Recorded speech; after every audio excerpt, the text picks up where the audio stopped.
evening. Once again, I'm pleased to have you here as my viewers on Book Talk. And today's guest is one of my oldest friends, actually. We go back to high school. This is Robert Wescott. And Bob has written a book that probably should be in just about every home where you don't know what your computer is doing and you have problems with it, and help is no help. In other words, it's not just exactly how to deal with only Microsoft, but well, the title is The Every Computer Performance Book, and you can hold it up if you'd like to give a glimpse of the cover. There you go. And it's intended to help solve everyday problems with your computer.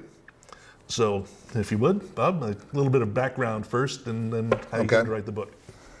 All right. Well, Steve and I went to high school together, and then I went off into computers for 30 years, where I mostly did computer performance work on, the big systems that run stock exchanges and, airports and that sort of thing.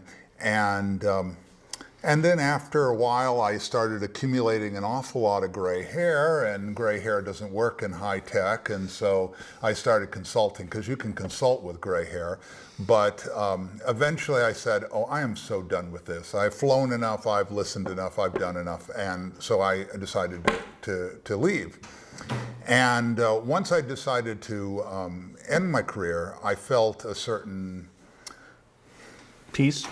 Peace, yes, that certainly is true. But I also felt like I shouldn't just walk off the field and take all the good stuff I had away with me. I should leave it for the people who are starting up and saying, you want to, here's the hints from the old guy. This might be useful to you, and so I can give back to the field. And so that's why I wrote my little book. And this took really years to come together, did it not? You just sort of, did you do it, did you just accumulate notes and see all of them, holy shit, I've got a book? Or did you just decide to sit down and do it? Well, it was sort of like, imagine like many books, it was a weird story. And that, I've done a lot of technical teaching. I have a lot of, PowerPoint slides and that sort of thing, covering various this and that. But, I got involved with this other guy named Keith Smith, and he had always wanted to write a book. And so, but he was one of those guys that needed a little push, and so I decided, I'm going to push him. And so I got him to write his book, and I wrote a couple of chapters, other people wrote a few chapters, and, and when he published it, he put me down as the co-author. Now, mostly because his last name is Smith, my last name is Wescott, so it was by Smith and Wescott, which sort of had a nice little ring to it, I guess. Mm-hmm. Anyway, and then I found myself saying, like, well, I wrote a book, and then I'd backpedal. I said, well, I didn't really write a book. I wrote sort of a couple of chapters of a book or whatever. And I thought, I really want to write something. And what could I write about this? And I thought, I'd really like to give this back. So off I went, and I just took.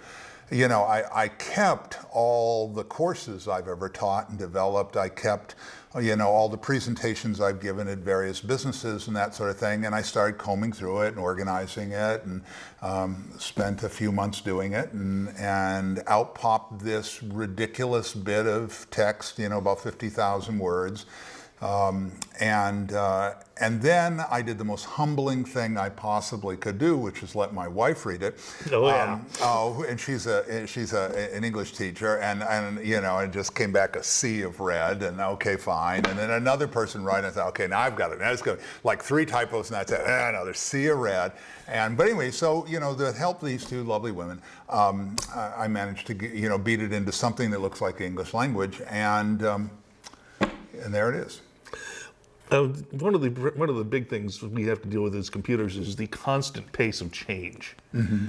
So can I take it that one of the things we have in this book is some of the things discussing of the things that don't change, that are true for all computers, no matter what the system, going back to the Univac. Yeah, because in terms of working with computer performance, there's basically 3 areas of knowledge. Okay, there's the highly mathematical theoretical underpinnings.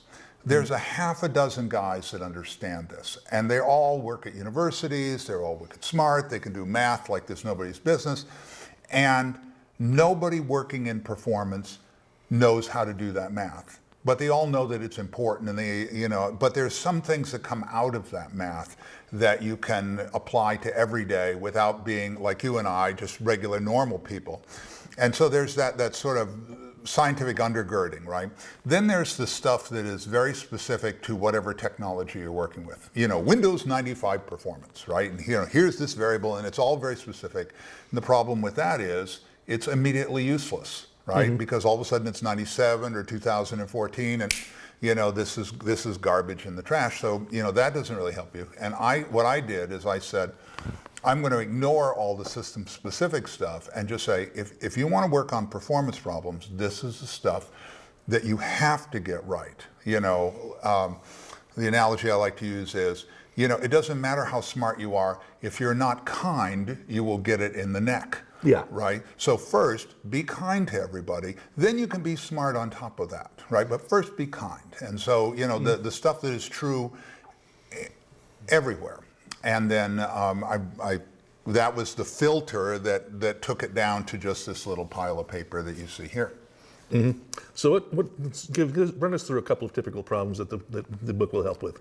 Well, I want to thank you for the introduction, but the one thing that you said that is a bit of a stretch is that this would be at all helpful for your average home user with one little computer. Sorry about that. Right, that a common mistake that people make.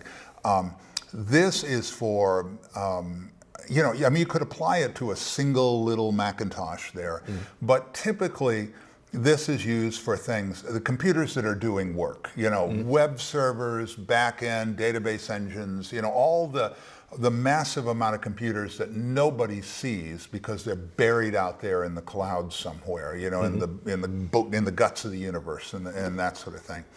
And what this is for is, the computer, first of all, computers never have performance problems when you ship them. Like when they arrive, they run fine. They've got plenty of resources and stuff. Then you start asking them to do things, right? And they're mostly okay for a while. And then you start asking them to do too much, and they start crying and behaving badly and that sort of thing. And what business is always interested in is how much can I push this hardware? How much can I push this before my users will start to suffer? Because as you know, when you ask somebody for more and more stuff, at first they do it and it's no problem, but then all of a sudden the response time starts getting really long, like, I'll get back to you in November, that sort of thing. And if you push them really hard, they stop responding at all, or if they do, it's a very dysfunctional way, like you ask them for for some work to be done, and they hand you a half a banana, and that's my response. And you kind of go, that's kind of psychotic, and 'cause that's what computers do. If you push them hard enough, they just return errors. Yeah. And so what this thing is for is to help you understand how to work through that. And if I'm going too long, let me just feel free to interrupt me. But no, we got time. There's basically 4 approaches to dealing with computer performance, right? The first one is monitoring. What is it doing right now? Right? Are you busy? What are you doing right now? Because if you don't know what it's doing now, you know nothing at all. Right. Right. And there are better and worse ways of asking that question. And so I talk about how to gather data and that sort of thing. Then the next thing you do is you capacity plan. Like you say, okay, today's an average day, the machine's 30% busy. At our seasonal peak, we're expecting twice as much work as we're seeing today.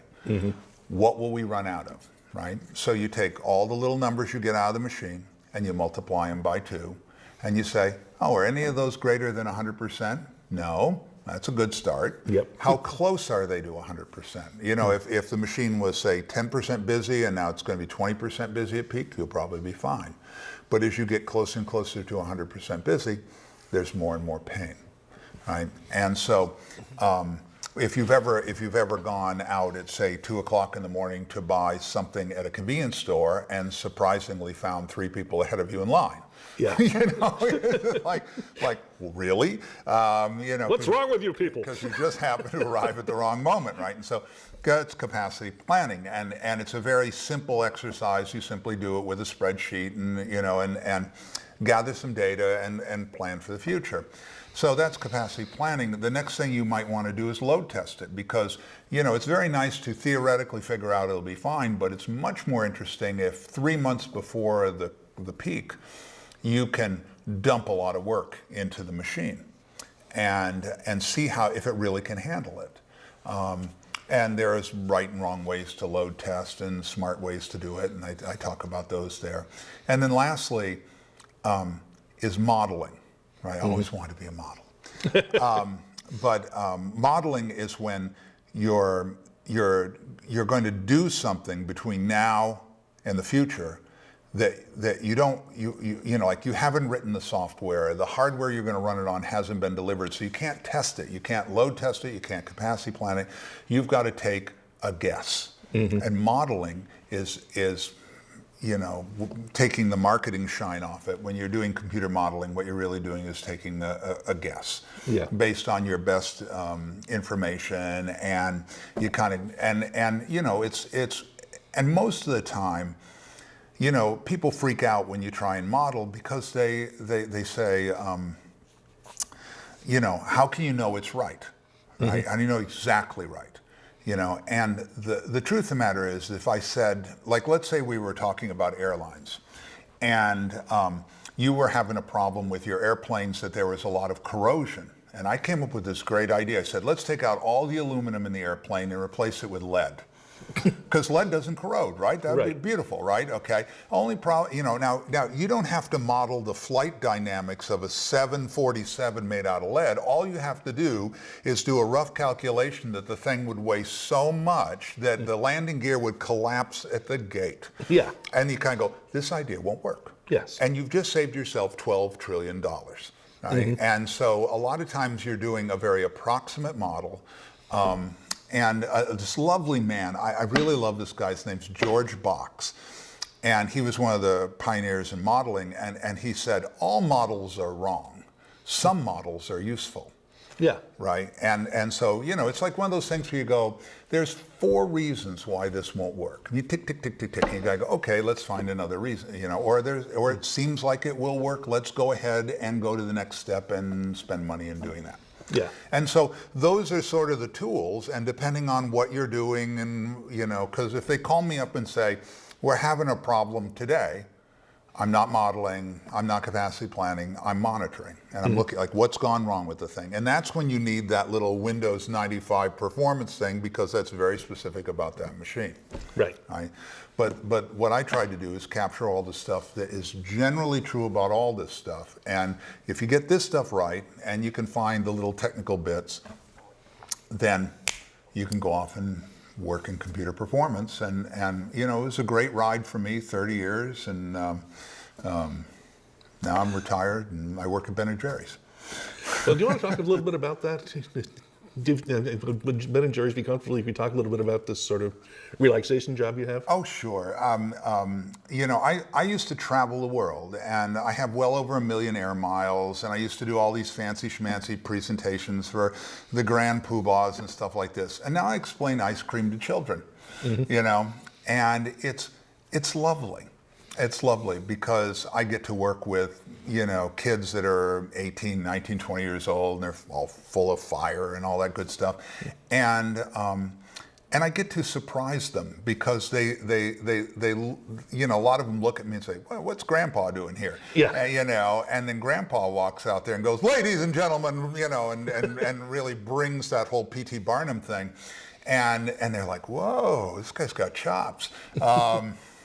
But it's just fun. And I live right in Waterbury, and in many ways I consider that work a community service, because Ben & Jerry's brings in, hundreds of thousands of visitors every year, and if the tours are good, then the restaurants are good, and and the servers get good tips, and the taxes get paid, and all this other good stuff. And so, one day a week, I can't really do it 5 days a week. It's just too hard. But one day a week, I can do that. And I hope to be doing it until I'm too old to climb the stairs. Well, that's good. That sounds like fun. You're also moonlighting down at Montpelier too, as I understand. Oh yes, and I occasionally give the tour at the State House, which is a whole different thing because I don't have the magic elixir of ice cream at the end. Yeah, nobody knows. Yeah, well, legislation. How about that? Take some home with you. Yeah, really. Here you have a pile. We actually have a room. There's a pile of it sitting there, and. But that's also quite a bit of fun, and it's a completely different group of people because they're here to learn something about the state and that sort of thing, and now I must admit that Ben & Jerry's is the #1 tourist attraction in Vermont. The State House is the #3, and so I'm sitting there thinking, well, Shelburne Farms is too far away. That's #2, and I thought it would be great to have the hat trick, work at all three. Well, yeah, because sooner or later, the same person would see you at all these venues. Yeah, and I thought that would be. Hey, wait a minute, we're to the but no, I've been at Ben & Jerry's this has started my 11th year, and. It's interesting giving the tour because people will say, well, it's the same tour every day, aren't you bored? And I say, no. It's the same information, but every tour is different because they just show up and they have every different group of people from all over the world. And the weird thing is that some days it's like a memo goes out. Mm-hmm. Everybody from Ohio, go to Ben & Jerry's, right? And like 2/3 of the people are from Ohio. Yeah. And, because of school vacations and that sort of thing. And, and like in the fall, it's more buses of people. So there's always, you've got to figure out who these people are and get them to rise to, the occasion. And it's just fun. So you spent a lot of time in Japan. Yes. And presumably you encounter a few Japanese tourists at Ben & Jerry's. What's the difference between being there as a tourist yourself and encountering Japanese people here as tourists? What's the difference? Nothing. We're both lost. Because in Japan I don't speak Japanese. They don't. They're probably bilingual. I'm not. And but we're all like, as